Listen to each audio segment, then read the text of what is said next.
தமிழகம் எங்கும் கிளைகள் கொண்ட Annamal institute of hotel management and hospital management படிப்பில் சேர்வதற்கான அட்மிஷன் நடைபெறுகிறது.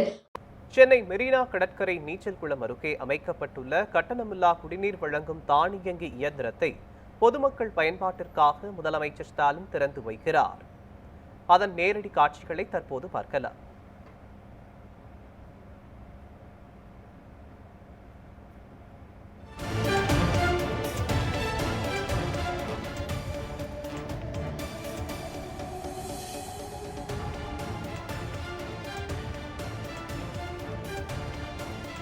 சென்னை முழுவதும் பொதுமக்கள் அதிகம் கூடும் இடங்களில் குடிநீர் வழங்கும் தானியங்கி இயந்திரம் நிறுவப்பட்டுள்ளது. முக்கிய செய்தியாக பார்த்து வருகிறோம். சென்னை முழுவதும் பொதுமக்கள் அதிகம் கூடும் இடங்களில் தானியங்கி குடிநீர் வழங்கும் இயந்திரம் நிறுவப்பட்டுள்ளது. 6.04 கோடி ரூபாய் மதிப்பீட்டில் சென்னையின் முக்கிய பகுதிகளில் நிறுவப்பட்டுள்ள தானியங்கி இயந்திரம் இன்று முதலமைச்சர் மு.க. ஸ்டாலின் திறந்து வைக்க இருக்கிறார்.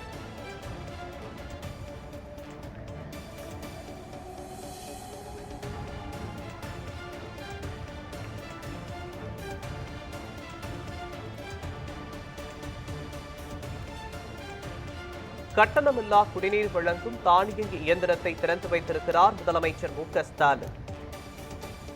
முக்கிய செய்தியாக பார்த்து வருகிறோம். கட்டணமில்லா குடிநீர் வழங்கும் தானியங்கி இயந்திரத்தை திறந்து வைத்திருக்கிறார் முதலமைச்சர் மு.க. ஸ்டாலின். சென்னை முழுவதும் பொதுமக்கள் அதிகம் கூடும் இடங்களில் குடிநீர் வழங்கும் தானியங்கி இயந்திரம் நிறுவப்பட்டிருக்கிறது. அதனை இன்று திறந்து வைத்திருக்கிறார் முதலமைச்சர் மு.க. ஸ்டாலின்.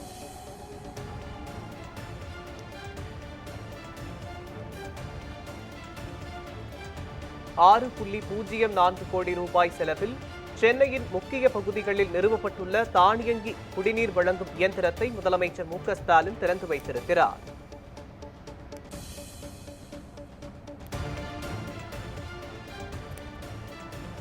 கட்டணமில்லா குடிநீர் வழங்கும் தானியங்கி இயந்திரத்தை திறந்து வைத்திருக்கிறார் முதலமைச்சர் மு.க. ஸ்டாலின். சென்னையில் மக்கள் அதிகம் கூடும் இடங்களில் தானியங்கி குடிநீர் வழங்கும் இயந்திரத்தை முதலமைச்சர் மு.க. ஸ்டாலின் திறந்து வைத்திருக்கிறார்.